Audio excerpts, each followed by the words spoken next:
ಕರ್ನಾಟಕ ರಾಜ್ಯ ರಾಜಕೀಯದಲ್ಲಿ ಯಾವಾಗ ಒಬ್ಬ ರಾಜಕಾರಣಿ ದಿಲ್ಲಿ ಪ್ರವಾಸಕ್ಕೆ ಹೋಗ್ತಾರೋ, ದಿಲ್ಲಿ ಟಿಕೆಟ್ ಬುಕ್ ಆಗುತ್ತೆ ಅಂತ ಗೊತ್ತಾಗ್ತಾ ಇದ್ದಂತೆ ಓಕೆ ಏನೋ ಒಂದು ಬೆಳವಣಿಗೆ ಇದೆಯಪ್ಪ ಅನ್ನುವಂತಹ ಒಂದು ಅಂದಾಜು ಇದ್ದೇ ಇರುತ್ತೆ. ಅದರಲ್ಲೂ ಆಡಳಿತಾರೂಢ ಪಕ್ಷಗಳು ಅಥವಾ ಮುಖ್ಯಮಂತ್ರಿಗಳು ಅಥವಾ ಉಪಮುಖ್ಯಮಂತ್ರಿಗಳು ದಿಲ್ಲಿ ಫ್ಲೈಟ್ ಹತ್ತಿದ್ರೆ ಸಾಕು, something went wrong, something is there ಅನ್ನುವಂತಹ ಸಂದೇಶಗಳು ಇದ್ದೇ ಇರುತ್ತೆ. ಯಾಕೆ ದಿಲ್ಲಿಗೆ ಹೋಗ್ತಾರಂತಂದರೆ ಹೈಕಮಾಂಡನ್ನು ಭೇಟಿಯಾಗೋದಕ್ಕೆ ಹೋಗ್ತಾರೆ, ಐದರ್ BJP ಆಗಿರಬಹುದು, ಕಾಂಗ್ರೆಸ್ ಆಗಿರಬಹುದು.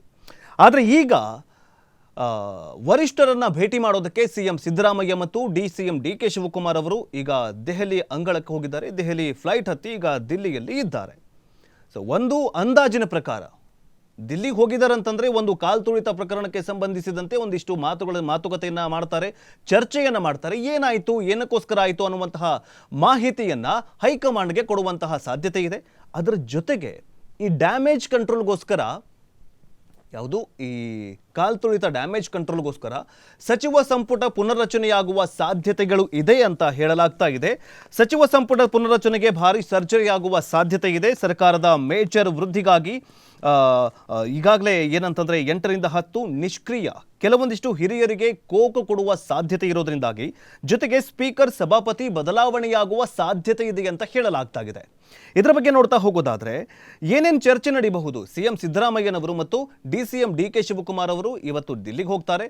ಹೈಕಮಾಂಡ್ ಜೊತೆ ಏನೆಲ್ಲ ಚರ್ಚೆಗಳನ್ನು ಮಾಡಬಹುದು ಅನ್ನೋದನ್ನು ನೋಡ್ತಾ ಹೋಗೋದಾದರೆ, ಈಗಾಗಲೇ ಕಾಲ್ ತುಳಿತದಿಂದಾಗಿ ಡ್ಯಾಮೇಜ್ ಆಗಿದೆ ಸರ್ಕಾರಕ್ಕೆ. ಯಾಕಂದರೆ ವ್ಯವಸ್ಥೆ ಸರಿಯಾಗಿ ಮಾಡಿಲ್ಲ, 11 ಜನರ ಸಾವಿಗೆ ಕಾರಣೀಕರ್ತರಾಗಿದ್ರಿ ಅಂತ BJPಗೆ ಹೊಸ ಅಸ್ತ್ರ ಸಿಕ್ಕಂಗಾಗಿದೆ. ಸೊ ಈಗ ಈ ಒಂದು ದೆಹಲಿ ಪ್ರವಾಸ ಅಫ್ಕೋರ್ಸ್ ಸಚಿವ ಸಂಪುಟ ಸರ್ಜರಿ ಮಾಡೋದಕ್ಕೆ ರೆಡಿಯಾಗಿದೆ ಅಂತ ಕಾಣಿಸ್ತಾ ಇದೆ. ಹಾಗಾದರೆ ಇವತ್ತಿನ ಮೀಟಿಂಗ್ನಲ್ಲಿ ಏನೆಲ್ಲ ಚರ್ಚೆಗಳಾಗಬಹುದು ಅನ್ನೋದನ್ನು ನೋಡ್ತಾ ಹೋಗೋದಾದರೆ, 8ರಿಂದ 10 ಸಚಿವರ ಕಾರ್ಯವೈಖರಿ ಬಗ್ಗೆ ದೆಹಲಿ ಕಾಂಗ್ರೆಸ್ ನಾಯಕರಿಗೆ ಯಾವುದೇ ಸಮಾಧಾನ ಇಲ್ಲ. ಈಗೇನು ಸಚಿವ ಸಂಪುಟ ಸಭೆಗೆ ಈಗೇನು ಸಿದ್ದರಾಮಯ್ಯ ಆಡಳಿತದಲ್ಲಿರುವಂತಹ ಮಂತ್ರಿಗಳಲ್ಲಿ 8ರಿಂದ 10 ಮಂತ್ರಿಗಳು ಅವರ ಕಾರ್ಯವೈಖರಿ ಬಗ್ಗೆ ಸಮಾಧಾನ ಇಲ್ಲ ಹೈಕಮಾಂಡ್ಗೆ.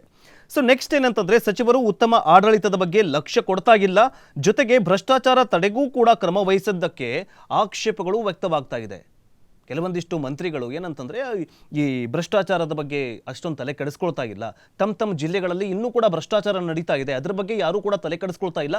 ಹೀಗಾಗಿ ಆ ಮಂತ್ರಿಗಳ ಲಿಸ್ಟನ್ನು ಮಾಡಿದ್ದಾರೆ ಎನ್ನುವಂತಹ ಮುನ್ಸೂಚನೆ ಇದೆ. 8ರಿಂದ 10 ಮಂತ್ರಿಗಳ ಕಾರ್ಯವೈಖರಿ ಬಗ್ಗೆ ನಮಗೆ ಸಮಾಧಾನ ಇಲ್ಲ ಅನ್ನುವಂತಹ ಚರ್ಚೆಗಳು ಆಗುತ್ತೆ. ಇನ್ನು ಈ ಮಂತ್ರಿಗಳ ವಿಶೇಷ ಅಧಿಕಾರಿಗಳು ಆಪ್ತರ ವಿರುದ್ಧವೇ ಭ್ರಷ್ಟಾಚಾರ ಕುರಿತು ಗಂಭೀರ ದೂರುಗಳು ಕೇಳಿ ಬರ್ತಾ ಇದ್ದಾವೆ. ಈಗೇನು ಮಂತ್ರಿಗಳ ಪಟಾಲಂ ಇರುತ್ತಲ್ಲ, ಅವರಲ್ಲಿಗೆ ಭ್ರಷ್ಟಾಚಾರ ಪ್ರಕರಣಗಳು, ಭ್ರಷ್ಟಾಚಾರದ ಆರೋಪಗಳು ಕೇಳಿ ಬರ್ತಾ ಇದೆ. ಅಂತಹ ಮಂತ್ರಿಗಳ ವಿರುದ್ಧ, ಅಂಥ ಮಂತ್ರಿಗಳು ಯಾರ್ಯಾರಿದ್ದಾರೆ ಅವ್ರುಗಳನ್ನು ಲಿಸ್ಟನ್ನು ಕೊಡಿ ಅಂತ ಹೇಳಿದ್ದಾರೆ, ಆ ಲಿಸ್ಟನ್ನು ಮಾಡಿದ್ದಾರೆ ಅಂತ ಇದೆ.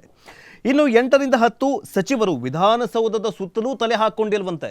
8ರಿಂದ 10 ಸಚಿವರು ವಿಧಾನಸೌಧದ ಕಡೆ ತಲೆ ಹಾಕಿ ಮಲಗೇ ಇಲ್ವಂತಂದರೆ ವಿಧಾನಸೌಧದ ಕಡೆ ಬಂದೇ ಇಲ್ವಂತೆ.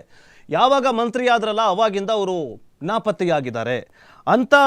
ಅಂತಹ ಕೆಲವೊಂದಿಷ್ಟು ಮಂತ್ರಿಗಳ ವಿರುದ್ಧ ಕೆಲವೊಂದಿಷ್ಟು ಮಂತ್ರಿಗಳನ್ನು ಈಗ ಪಟ್ಟಿ ಮಾಡಿದ್ದಾರೆ. ಇದೇ ವೇಳೆ ಕೆಲ ಹಿರಿಯ ಸಚಿವರನ್ನ ಕೈಬಿಟ್ಟು ಪಕ್ಷದ ಕೆಲಸಕ್ಕೆ ನಿಯೋಜಿಸುವುದಕ್ಕೆ ಚಿಂತನೆಯನ್ನು ಮಾಡ್ತಾ ಇದ್ದಾರೆ. ಕೆಲವೊಂದಿಷ್ಟು ಹಿರಿಯರು ಈಗಾಗಲೇ ಸಿದ್ದರಾಮಯ್ಯ ಅವರ ಮಂತ್ರಿಮಂಡಲದಲ್ಲಿದ್ದಾರೆ. ಅವರನ್ನು ಸ್ವಲ್ಪ ದೂರ ಉಳಿಸಿ, ಅಂದರೆ ಅವರನ್ನು ತೆಗೆದು ಅವರನ್ನು ಬೇರೆ ಕಾರ್ಯಕರ್ತರ, ಅಂದರೆ ಬೇರೆ ಇದಕ್ಕೆ ಯೂಸ್ ಮಾಡಿಕೊಳ್ಳುವ ಸಾಧ್ಯತೆ ಇದೆ ಅಂತ ಹೇಳಲಾಗ್ತಾ ಇದೆ. ಇನ್ನು ಸ್ಪೀಕರ್ ಸಭಾಪತಿ ಬದಲಾವಣೆ ಜೊತೆಗೆ ಕೆಲವೊಂದಿಷ್ಟು MLCಗಳಿಗೆ ಸಚಿವ ಸ್ಥಾನವನ್ನು ಕೊಡುವ ಸಾಧ್ಯತೆ ಇದೆ ಅಂತ ಚರ್ಚೆಗಳಾಗುವ ನಿರೀಕ್ಷೆ ಇದೆ.